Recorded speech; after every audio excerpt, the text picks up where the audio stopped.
Bismillahirrahmanirrahim. Assalamualaikum warahmatullahi wabarakatuh. Alhamdulillahi rabbil alamin. Al-qa'i fil kitabihil karim. Syahru Ramadan alladzi unzila fihi al-Qur'an hudan lin-nasi wa bayyinatin minal huda wal furqan. Allahumma salli wa sallim ala nabiyyina wa habibina Muhammadin wa ala alihi wa sahbihi ajma'in, amma ba'd. Kaum muslimin dan muslimat, semoga Allah senantiasa memberikan rahmat dan hidayah kepada kita semuanya. Alhamdulillah, malam ini kita berada pada malam ke-17 bulan suci Ramadan.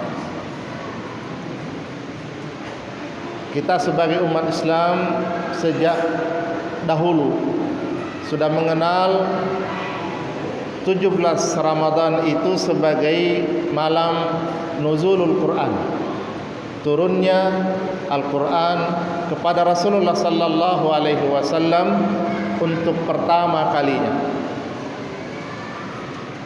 Maka pada malam ini insyaallah dalam kesempatan yang singkat ini kita akan membahas tentang seputar nuzulul Quran dan bagaimana sikap kita terhadap Al-Quran. Jamaah yang berbahagia, Al-Quran itu turun kepada Rasulullah sallallahu alaihi wasallam tidak secara langsung, tapi ada dua tahap. Tahap pertama dari Lauhil Mahfuz, ya.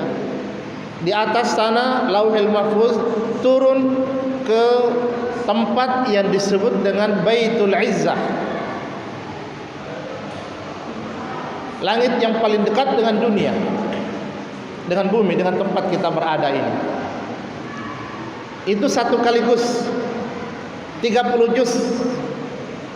Dan itulah yang dijelaskan oleh Allah dalam Al-Quran di surat Al-Qadr. Inna anzalnahu fi lailatul qadr. Sesungguhnya kami menurunkan Al-Quran itu pada malam mulia, yaitu Lailatul Qadar. Jadi makna Lailatul Qadar adalah malam yang mulia atau malam yang dimuliakan. Itu satu kaligus. Lalu dari Baitul Izzah ini kemudian turun kepada Rasulullah sallallahu alaihi wasallam secara berangsur-angsur, bertahap, kurang lebih 23 tahun. Ada yang mengatakan 25 tahun.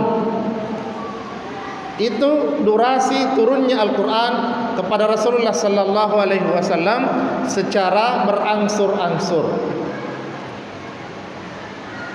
sesuai dengan kebutuhan umat ketika itu. Rasulullah sallallahu alaihi wasallam pertama kali menerima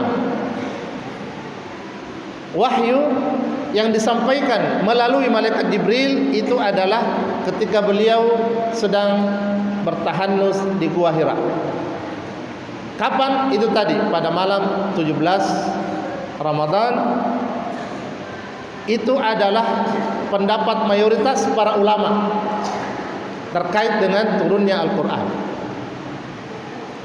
Ahli sejarah menyatakan bahwa itu yang paling banyak dipilih, sehingga kita pun lebih mengamini pandangan yang mengatakan bahwa itu pertama kali turun Al-Quran. Ayat apa yang pertama turun? Di surah Al-Alaq ayat 1 sampai 5. Surat yang ke-90. Iqra bismi rabbikal ladzi khalaq sampai kemudian ayat kelima. Karena surat Al-Alaq ini 19 ayat, tapi yang pertama turun kepada Rasulullah adalah ayat pertama sampai kelima. Jamaah sekalian, apa makna Iqra? bacalah. Ketika malaikat Jibril alaihissalam turun kepada Rasulullah sallallahu alaihi wasallam ketika berada di Gua Hira itu, dikisahkan bahwa di malam yang gelap gulita itu Jibril datang, dan waktu itu Rasulullah Muhammad sallallahu alaihi wasallam belum mengenal Jibril alaihissalam. Dia hanya menggambarkan sebagai sosok yang besar dan kuat. Datang memeluk Rasulullah SAW dan mengatakan, "Iqra ya Muhammad." Bacalah wahai Muhammad. Rasul mengatakan, "Ma ana biqari." Saya tidak tahu membaca. Ada yang memaknai, apa yang saya harus baca? Ya kan, disuruh membaca. Baca wahai Muhammad. Apa yang saya mau baca? Tidak ada tulisan yang saya baca, gelap seperti ini. Ma ana biqari. Saya tidak bisa baca. Bukan diartikan saya tidak tahu sama sekali membaca, tapi saya tidak bisa membaca sekarang ini. Apa yang saya mau baca? Tidak ada tulisan, tidak ada sama sekali, gelap. 3 kali begitu. Iqra ya Muhammad, baca wahai Muhammad. Ma ana biqari, saya tidak tahu baca. Saya tidak bisa. Lalu setelah itu baru disampaikan, Iqra bismi rabbikal ladzi khalaq. Bacalah dengan nama Tuhanmu yang telah menciptakan, dan seterusnya sampai 5 ayat. Jamaah sekalian, kalau kita lihat ayat ini, pertama yang turun, Iqra, baca. Ya. Perintah untuk kita untuk belajar. Maka siapapun yang menjelaskan tentang pendidikan pasti menyebut ayat ini sebagai salah satu referensi utama dalam pendidikan. Membaca. Karena makna membaca di sini bukan hanya sekedar melafazkan, mengeja huruf-huruf, tapi maknanya sangat luas, ya.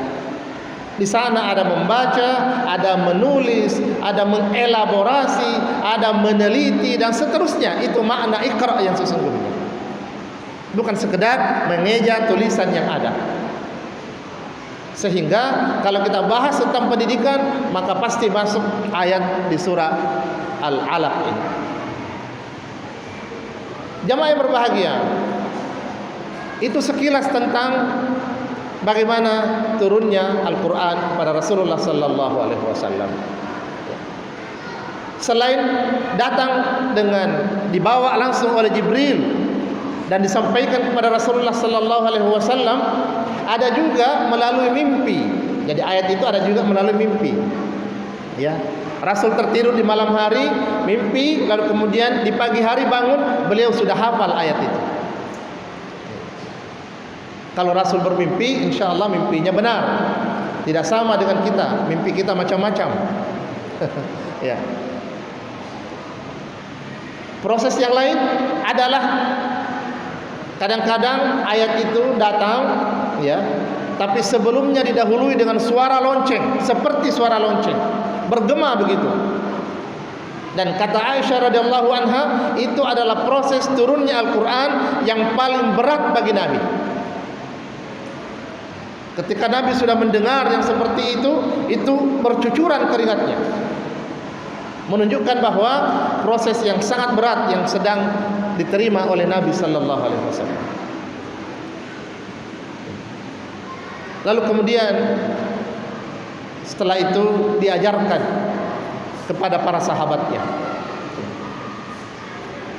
Dan Rasulullah SAW setiap bulan suci Ramadan, ya, datang itu Jibril alaihissalam untuk tadarrus bersama dengan Nabi. Setiap bulan suci Ramadan datang untuk tadarrus bersama beliau.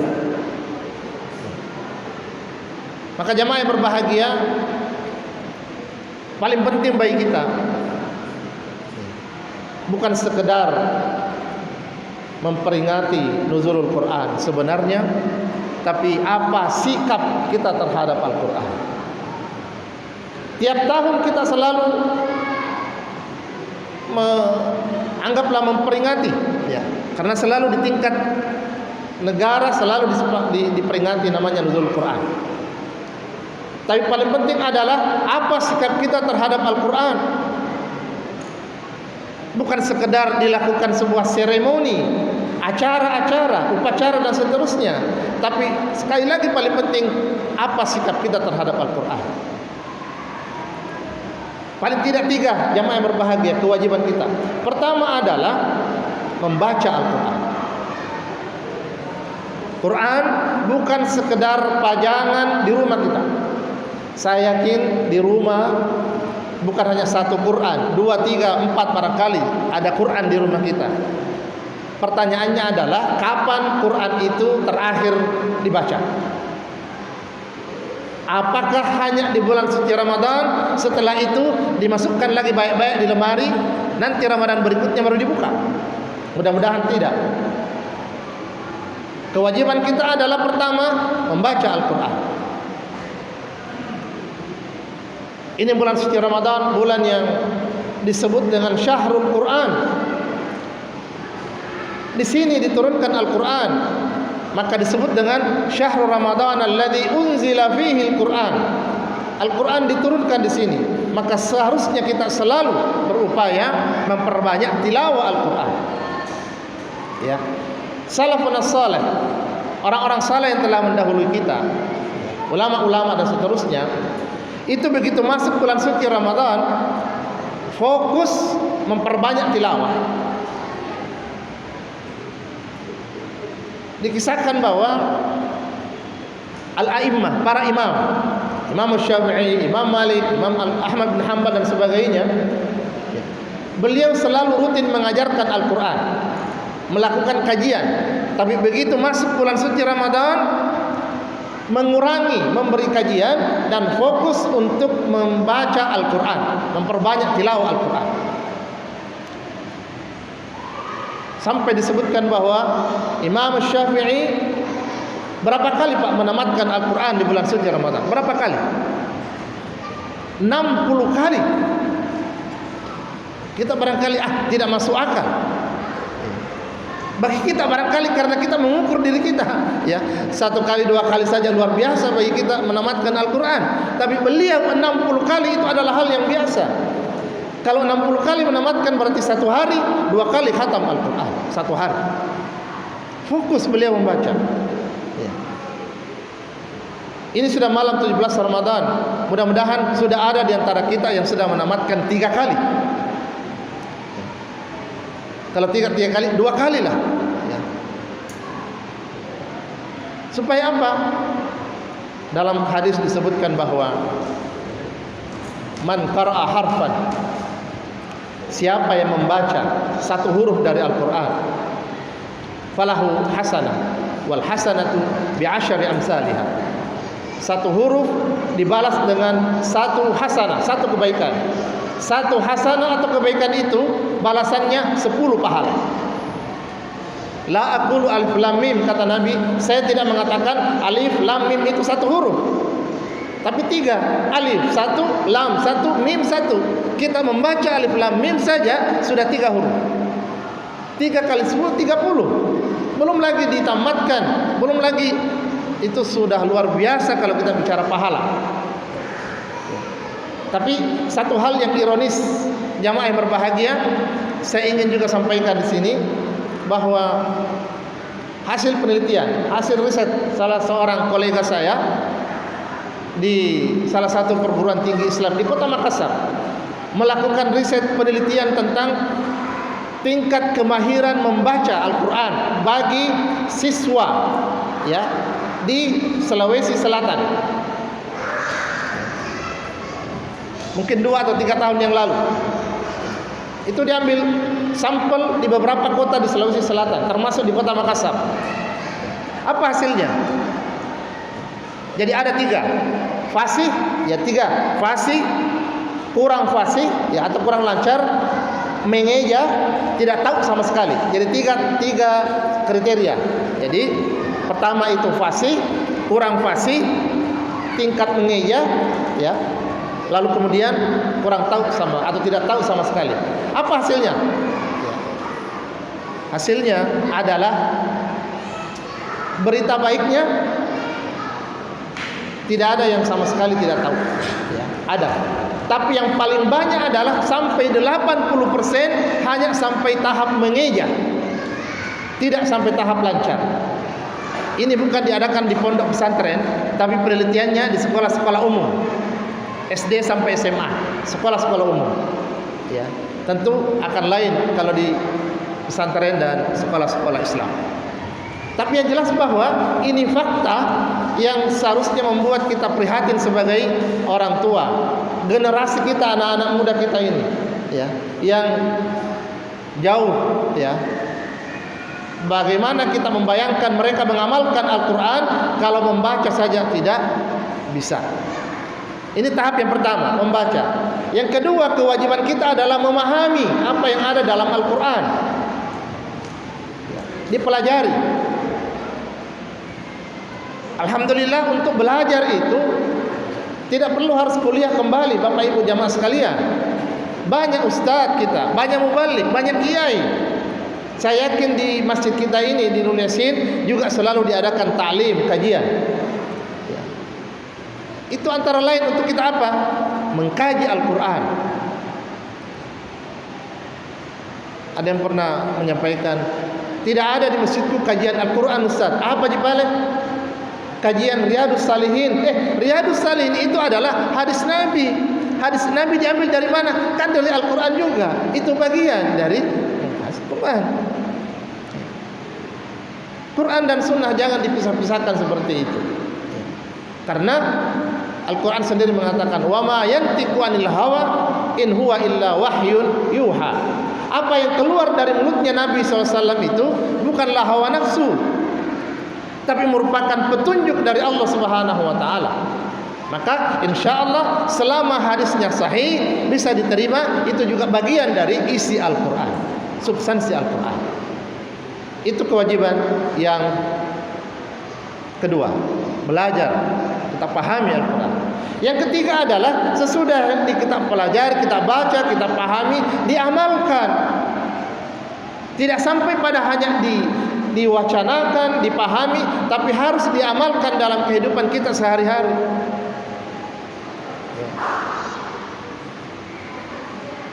Ini tingkatan yang ketiga. Nah, bagaimana kita bisa mengamalkan Al-Quran dengan baik, sesuai dengan apa yang diinginkan oleh Allah dan Rasulnya, jamaah sekalian? Kalau dari tahap tadi pertama kita tidak fokus, kita tidak konsentrasi, dan tidak bisa dipisah-pisahkan ini, ya. Jangan sampai ada yang berpaham, saya sudah menjalankan, kalau begitu saya sudah tidak belajar, saya sudah tidak baca. Tidak bisa. Ini simultan. Saat kita membaca, kita juga berusaha memahami, kita juga mengamalkan. Sesudah diamalkan, kembali lagi, dibaca lagi, dipahami lagi, kemudian diamalkan, terus begitu. Ya, terputar seperti itu. Supaya apa? Al-Quran selalu bersama dengan kita. Ya. Hadis Nabi mengatakan, Iqra'ul Quran, fa innahu ya'ti yawmal qiyamati syafi'an li ahlihi. Bacalah Quran, kata Rasulullah. Kenapa? Karena nanti di hari kiamat Al-Quran akan datang memberi syafaat kepada ahlinya. Siapa ahlinya? Yang selalu bersama dengan Al-Quran, membaca, memahami dan mengamalkan Al-Quran. Syafaat. Salah satu yang bisa menyelamatkan kita di hari kemudian adalah syafaatnya Al-Quran, selain syafaat Nabi Sallallahu Alaihi Wasallam dan rahmat Allah. Maka jemaah yang berbahagia, mudah-mudahan melalui nuzulul Quran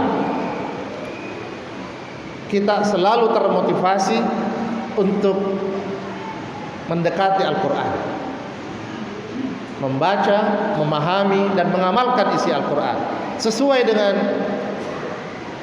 maksimal kemampuan kita, insya Allah. Dengan demikian Al-Quran akan memberi berkah dalam kehidupan kita, karena Al-Quran juga tidak turun untuk memberi sulit dan susah dalam kehidupan kita. Dalam surat Taha disebutkan, ma anzalna 'alaikal Qur'ana litashqa. Al-Quran tidak turun kepadamu untuk memberi beban, untuk memberi kesulitan. Artinya insya Allah kalau kita sudah dekat dengan Quran, akrab dengan Al-Quran, akan dimudahkan Allah dalam kehidupan kita. Itu yang harus kita yakini. Kalau kita masih sulit, introspeksi diri, jangan sampai kita jauh dengan Al-Quran atau jauh dari Al-Quran. Mudah-mudahan jamaah sekalian, kita selalu memperbaharui semangat dan motivasi kita dengan Al-Quran. InsyaAllah Ramadan masih ada beberapa hari, kita tingkatkan interaksi kita dengan kalamullah, dengan Al-Quran, supaya keberkahannya selalu bersama dengan kita insyaAllah. Saya kira demikian yang bisa disampaikan. Lebih dan kurangnya mohon dimaafkan. Hadanallahu wa iyyakum ajma'in. Assalamualaikum warahmatullahi wabarakatuh.